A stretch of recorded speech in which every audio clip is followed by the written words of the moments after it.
Hello there, welcome to my channel. My name is Doug and I'm back with another Inkquiring Minds Pen Resurrection Sunday video. Last week on Sunday, I resurrected a Parker 51, which sold very quickly. Thank you, Enzo. And I asked you guys whether you wanted to see this Parker Vacumatic Golden Pearl or this Parker Vacumatic Silver Pearl to be the next resurrection. Well, the eyes have it, and the gold is going to wait, and we're going to resurrect this Silver Pearl. So let's get to it. Let's triage this pen and see what it needs to survive. This is the Silver Pearl Vacumatic that looked so black in the photographs you couldn't tell it was silver. It must have been the photography, because the photography showed it up pretty black. This is not too bad. It's covered in grime.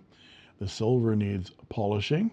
This is a Silver Pearl Parker Vacumatic. This one's made in Canada, but there should be a date code on the nib. The nib doesn't look as bad as it did in the photographs. It's fairly dingy. That will shine up quite nicely. Let's see, no date code visible from here. RETM, registered trademark, is visible at the base. The feed looks in good shape. Take a look at the nib tines. They're a little bit corroded, a little bit asymmetrical, but nothing I can't work with. That section won't come off. Let's check the pump out. Yeah, that's even stuck in there. I'm not sure. Desiccated sack that's keeping that from traveling. Yeah, it's not traveling all the way, but it looks like this barrel might be transparent once it's cleaned up. Let's take a look from the top here. Top finial is in good shape. That black plastic jewel. The clip is solid. This is a non-blue diamond clip. It is a split arrow with Parker down the center. Silver plated. 2 silver plated cap bands. The section's in really good shape.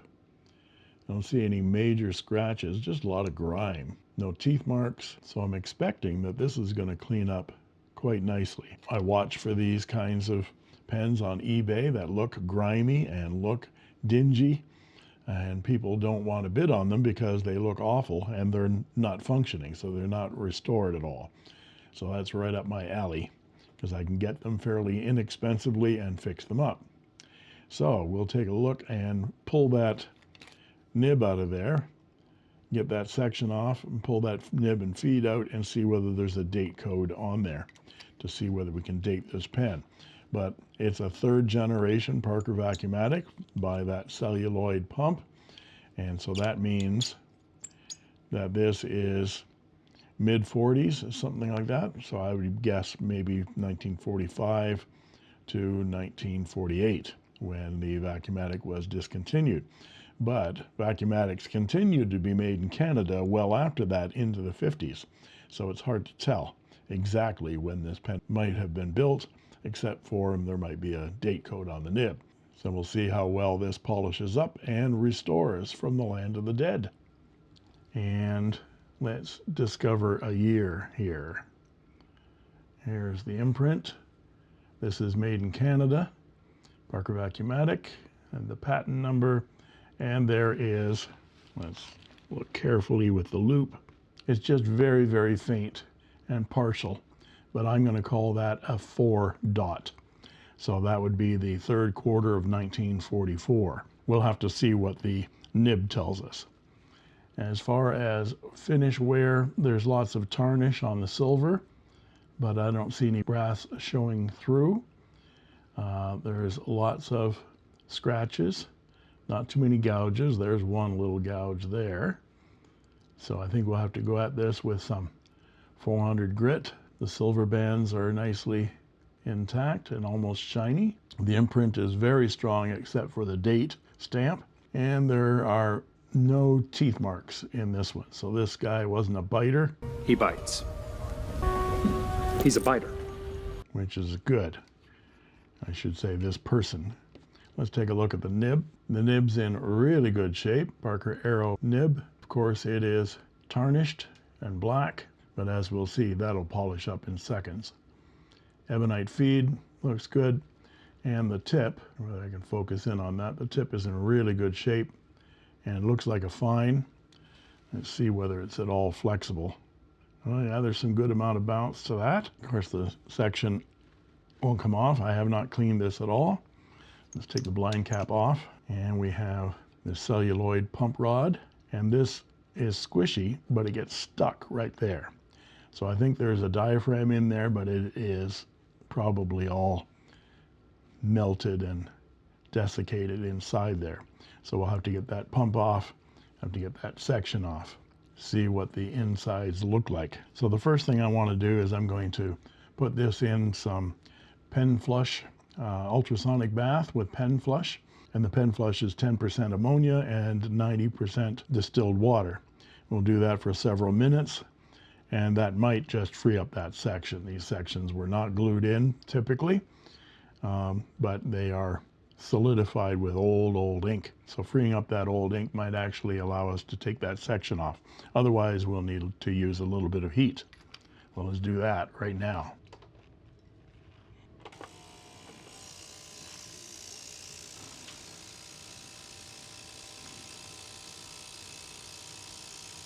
And here we are fresh out of the bath, and it loosened up that clip quite significantly. It almost fell off.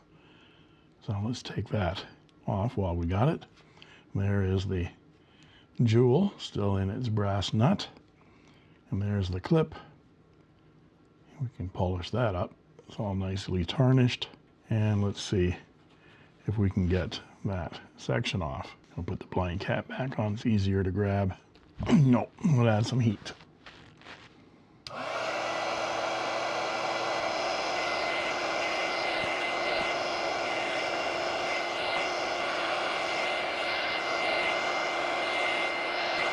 This one's proving to be very difficult. I gotta say, this one was shellacked on very strongly. So I don't know whether they did that in Canada. They didn't in the United States, or this has been resacked and repaired and shellacked together. I don't like that. I don't like that. I don't think it's necessary. There's enough threads there that you don't have to shellac this section on. But it made it very difficult. You have to heat that celluloid within a couple of degrees of it melting. You've got to get that shellac to be soft like toffee before it deforms the celluloid. So that was challenging, to say the least. So that'll need to be cleaned up. Let's see if we can take the breather tube off. Oh, came right off. That was easy. And we'll run a guitar string through that, clear it out, and we'll knock this feed out of that section. Now my friend Scott Pauley of the Inky Nib sent me this 3D printed knockout block to try. It's very light. These are the rods from my knockout block from the Pendragons. So that's what the block looks like. It's in very hard PLA. I think it's carbon fiber PLA, 3D printed. Let's find the right hole for it here. Lots of different holes. Yep, there's the perfect one. And I find the right rod, get a little bit of height, and see whether we can knock this feed out of there.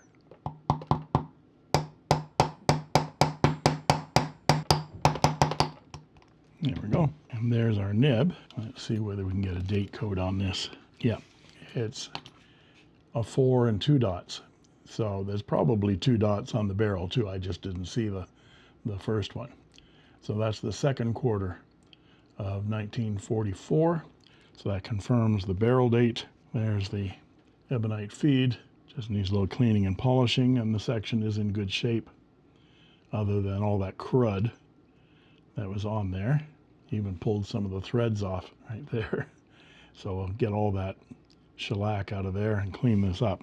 So this will all go back in the electrosonic bath for a few minutes, and then I'll see about polishing up that nib. So I'm just going to add a little metal polish to this nib with a cotton swab and get all the extraneous old ink off it. It's worse on the bottom, of course. And then we'll get after it with a jeweler's polishing cloth.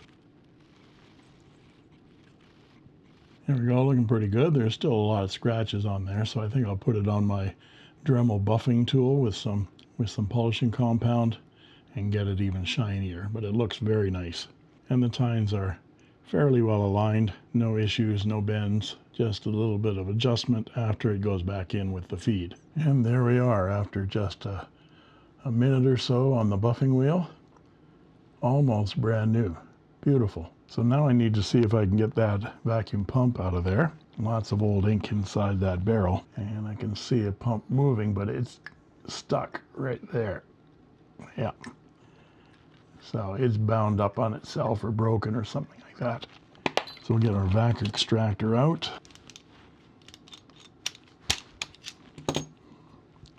Put the collet on the back of the pump. Clamp it down and then see whether it will budge. Yep, there it goes. So these are never glued down unless you're insane. And there are plenty of pen people who are insane, I would say, me included. So I'm going to put a last couple threads back on just to get the collet off. There we go. That diaphragm is stuck up in there, so we're going to push it out with a rod. And we want to be very careful when we're doing this, because I don't want to break that ebonite cup pellet holder. Just want to push the diaphragm out of the barrel. There we go. Yeah, it's really old. It's still attached and everything, but it was in pretty bad shape. It wasn't really moving. And that ebonite pellet cup, pellet holder, seems to be in good shape. I've got a few more of these coming from pen tooling because they tend to break almost every time. See if I can get that out without breaking the cup. I think I'll just cut it off rather than pulling it. There we go. And then I'll drill with my Dremel tool that little pillet out of there. I've got a very, very fine drill bit that can break that little plastic ball up into little pieces, and then I hook it out with my dental tool to preserve that ebonite cup.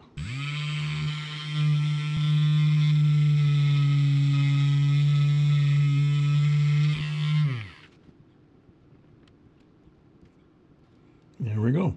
So now we're going to replace the diaphragm on that pump. I get my diaphragms, standard Vacumatic diaphragms from 15 Pens, which is in Canada. It's Mr. Scott Newman at 15 Pens. And I've got one of them out here. And I'm just going to dredge it in some talc to get it completely slippery so the latex doesn't stick to itself. And then we're going to take our pellet pusher from the inky nib and we can trim it off using the mark right there that measures it to the right length. You have to have these diaphragms at exactly the right length or they don't work properly. So this is a little bit long to begin with. So we just trim a little bit off. There we go. Then I can feel that indentation right there and score it with my X-Acto blade and cut it off just like that. And that's the right length all the way around. So now we put it on the pellet pusher, and this is where the ebonite cup usually breaks on me. Let's hope it doesn't this time. We push that pellet in. Yeah, I thought so. That pellet rolled out while I was talking it. Put the pellet back in. There we go.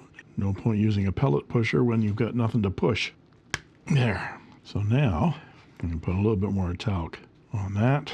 We want it to slide back on itself. Fold back like a cuff and peel back all the way to there.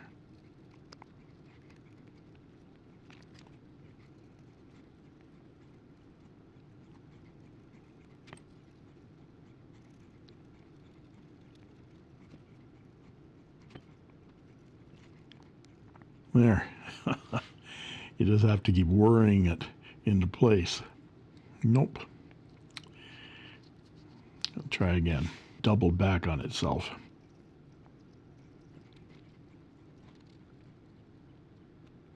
There we go.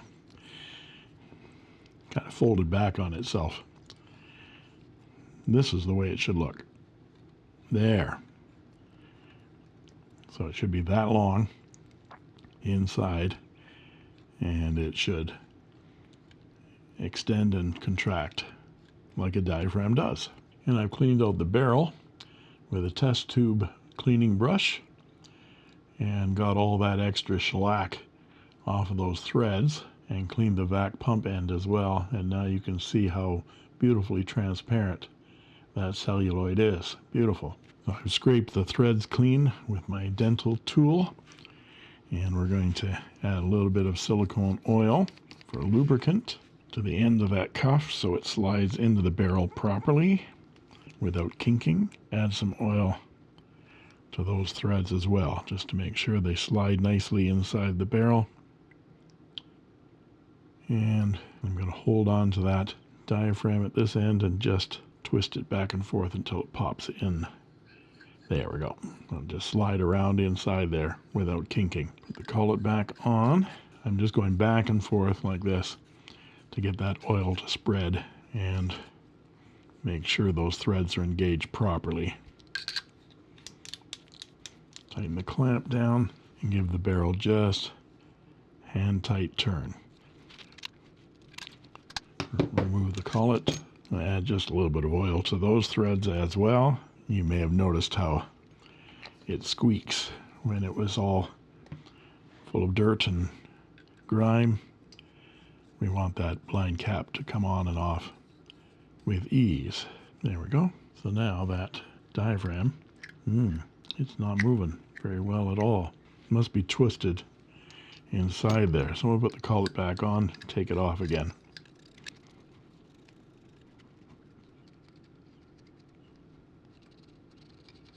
Pump seems to be working.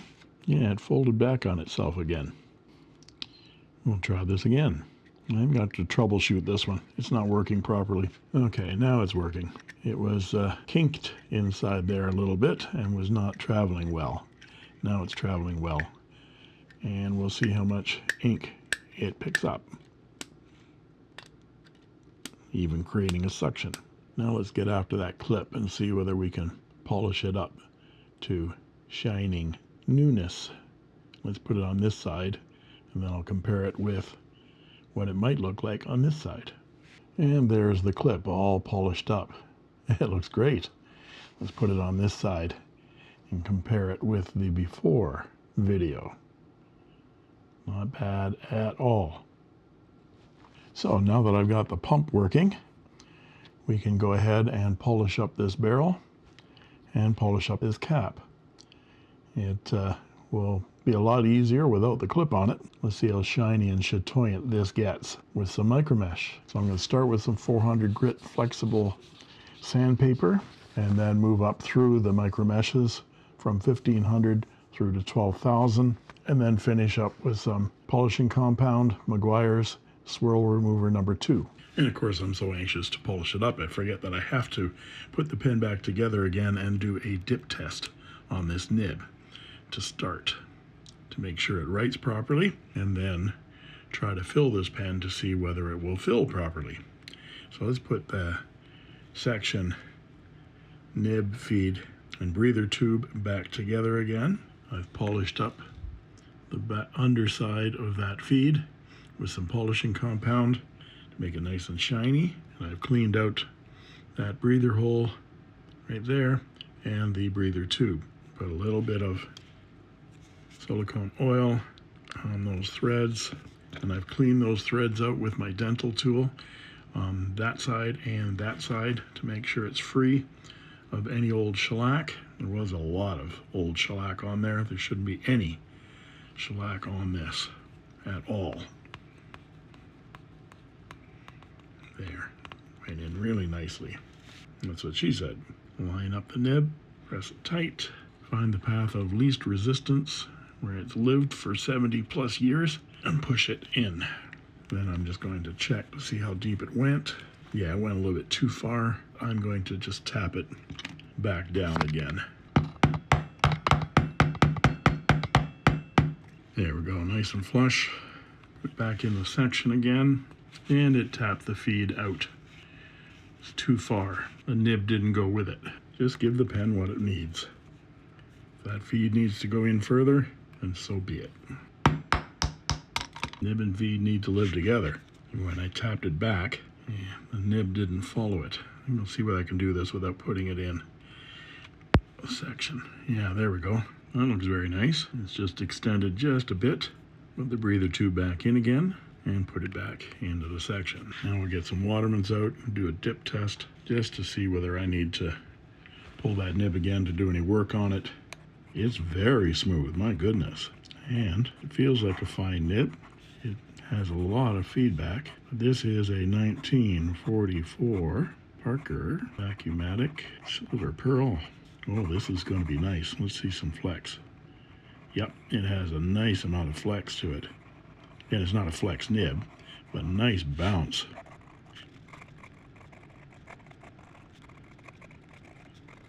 Yeah, this is writing very, very nicely. And it has some really nice flair to it as well. Yeah, I'm going to probably give it a little bit of micro mesh. It's very smooth, but it's got some toothy kind of feedback to it. I might want it to be just a little bit less feedback on that nib. I think we can give this a fill test now. And the first thing we do is weigh the pen, and it is 10.4 grams, which is pretty normal. We press tear, and we give the pen a few pumps and put it back. We're only getting 0.35 milliliters of ink. That diaphragm is not functioning correctly. There, that's more like it. I suspected that the issue was with the breather tube, that I had stuck the breather tube too far into the feed. Now we're getting 1.3, 135, something like that. I could probably pump it a couple of more times and get it up to 1.5, which is about normal for this kind of a pen. At least I know that pump is working properly. Gee, that's a nice writer. And is nicely wet too. No adjustments needed for the nib other than a little micro mesh. Start with some 8000 grit and just do some up and down 8 times. Do all the points of the compass 8 times, counterclockwise, clockwise, figure eights. 2, 3, 4, 5, 6, 7, 8, and then move up to the 12,000 grit. 1, 2, 3, 4, 5, 6, 7, 8. 2, 3, 4, 5, 6, 7, 8. Very smooth with just a tad of feedback now. This is exactly the way I like it. I like it to have, you can feel that paper, but it's still as smooth as glass. So now I'm going to empty it of ink, take the section and feed and nib off, and go at that barrel and cap with some micro mesh and polish it up.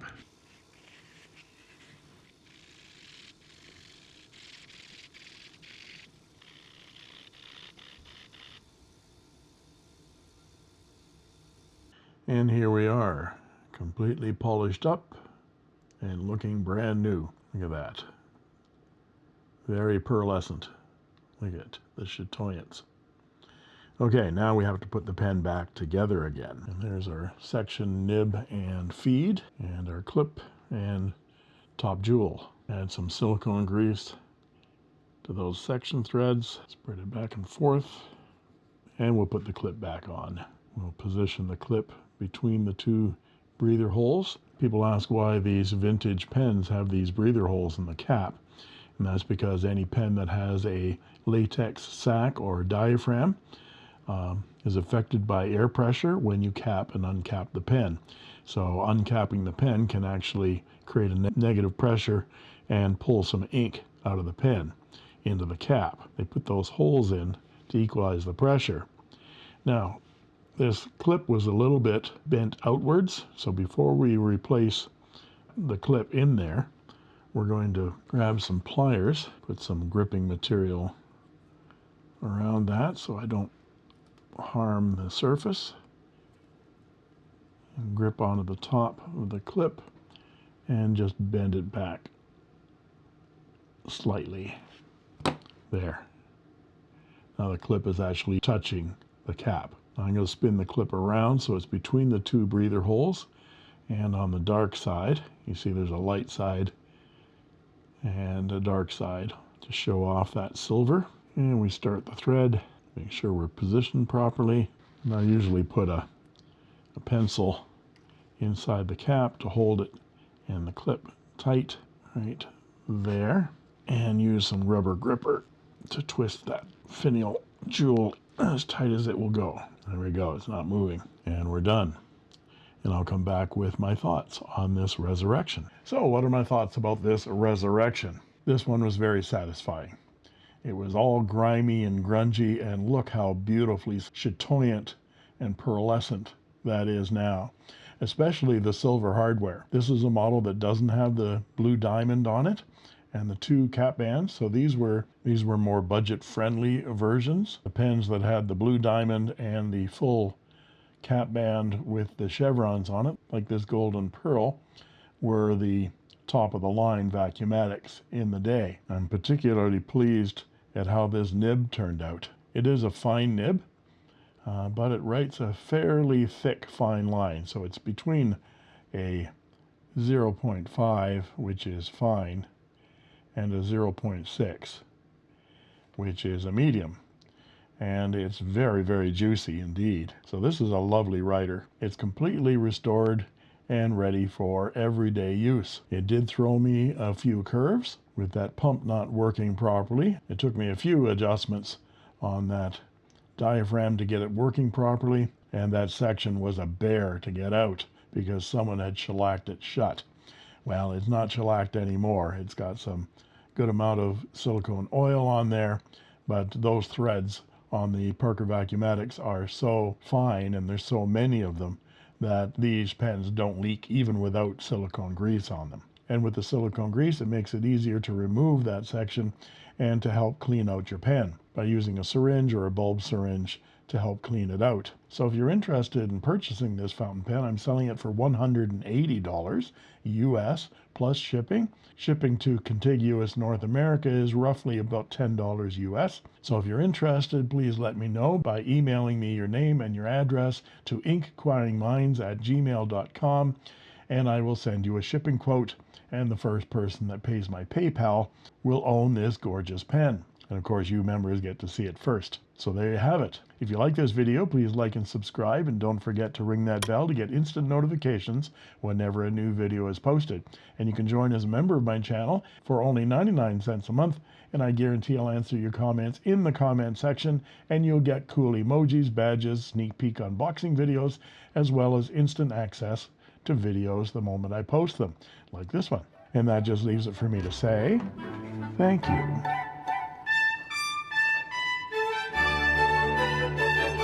for watching,